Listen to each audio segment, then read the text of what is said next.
a lot of my pieces, I started painting this way right around the same time I was starting to study A Course in Miracles.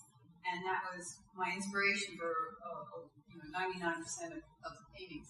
And one of the things that they say in there is that whatever message you give out, that's the message you're going to get back. So I want to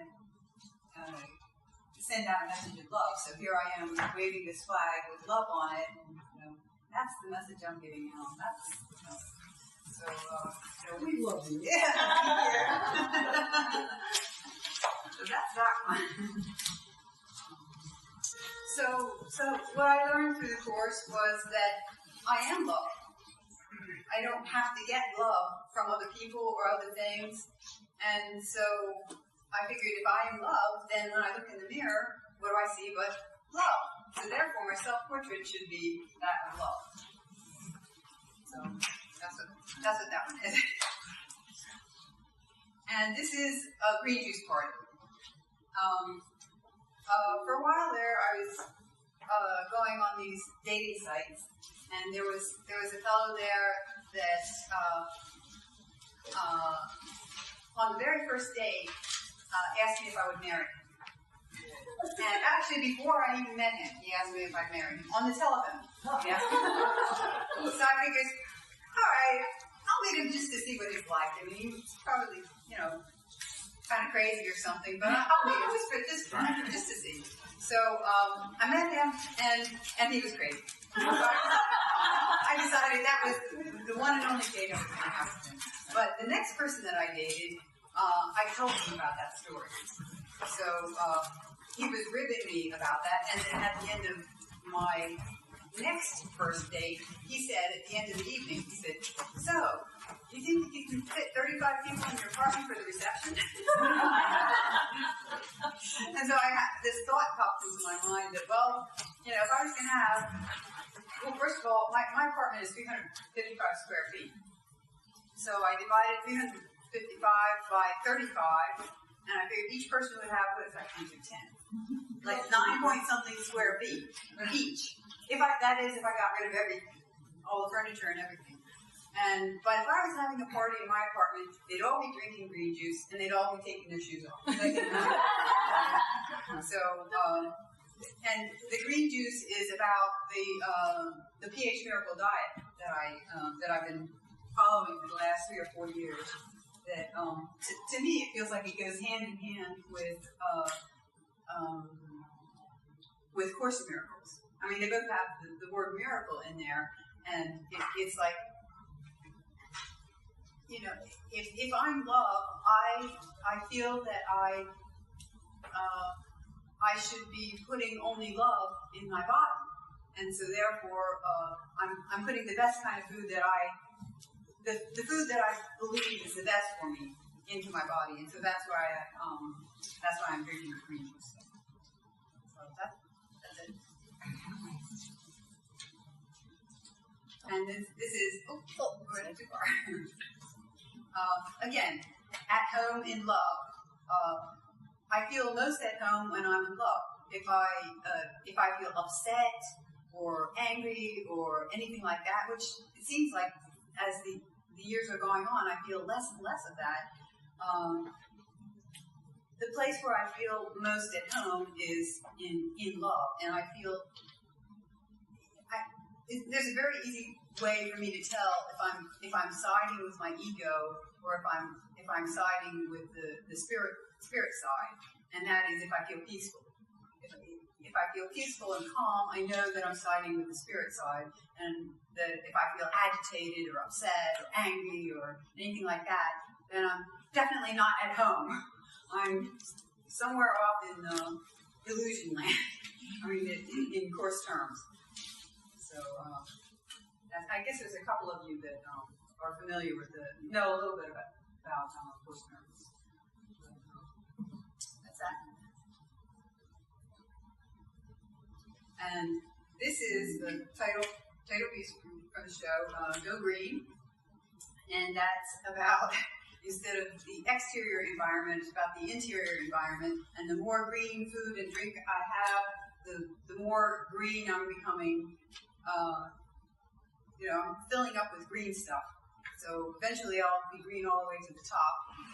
And that's, it's, to me it represents life and growth. I used to think of red as representing life. And I love the color red, but now I'm learning to love green too. Jolly green giant. Yes, jolly green giant. So, and what the diet, the theory of the diet is that the closer, well, I should say that in another piece that's coming up soon. Okay, I'll talk about it. This is love. And this was also at the time when I was just beginning to learn about A Course in Miracles, and that I need to love myself, that I need to surround myself with love. So here I am in a bubble bath, and even the bubbles are in the shapes of hearts.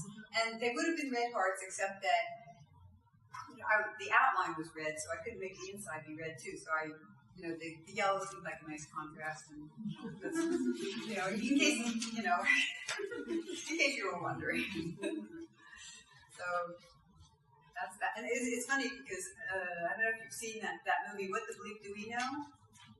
In that movie, there's a scene where there's a woman, and she is drawing little hearts all over her body, and she is surrounding herself with love. But I did this painting before I saw that movie, and when I saw that movie, I was like, wow, she's taking the love back. So, that's that. And this is the one I was just going to say something about. It's alive. In the pH miracle diet, the theory is that it's the balance between alkaline and acid in the body is, if it's balanced, which doesn't mean you have 50% acid and 50% alkaline, the body needs to be 7.365 alkalinity to be in perfect health.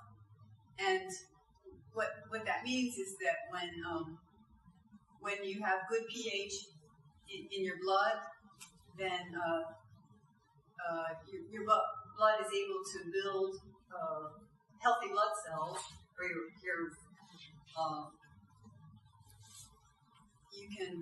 it can rebuild the parts of your body that need to be rebuilt, because your body needs to be constantly rebuilt. And so when you're not having the healthy diet, according to this book, then it's, I think of blood cells as construction workers.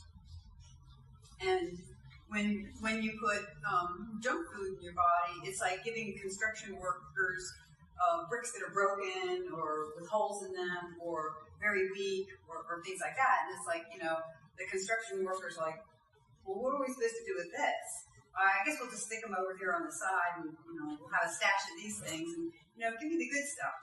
So when you give your blood the good stuff, you're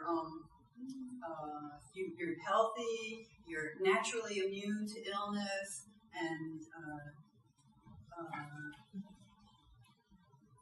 there's probably more I was going to say about that, but I can't think of it. So there was one more thing. Oh, Scott, my boyfriend, said when he saw this painting, he said, "Oh, happy spinach." I thought that was a cute title.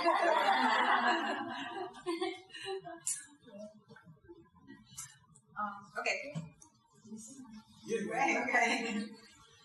This is again from A Course in Miracles that I've been studying, and none of the above means that there have been so many things in my life that I thought were going to make me happy. So here are all the things that I thought were going to make me happy: cell phone, money, easy chairs, which some of you may know. I had easy chairs in my apartment. I no longer have the easy chairs. I thought they were going to make me happy. But, eventually I was like, these chairs are too big for my 355 square foot apartment. They have to go. So I thought a relationship would make me happy. I mean, temporarily it makes you happy, but eventually, like, people pass on. As Scott's teacher, Morton, we saw a play with his teacher. Scott's a Buddhist. His teacher was telling this story. He was acting a play, and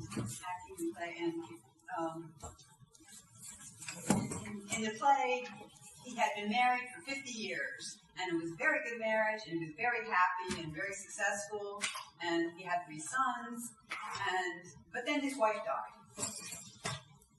And then he wasn't happy anymore. And then his children, they were busy doing other things, and his daughter-in-laws, they didn't want to have too much to do with him. And so, it was all this stuff that he thought was going to bring him happiness. It brought him happiness for a little while, but it wasn't permanent happiness. So the only thing that brings the permanent happiness is the alignment with the spirit side. And, not making other stuff, money or all that, be, the be-all, end-all thing that you think is going to bring happiness forever. So that's that.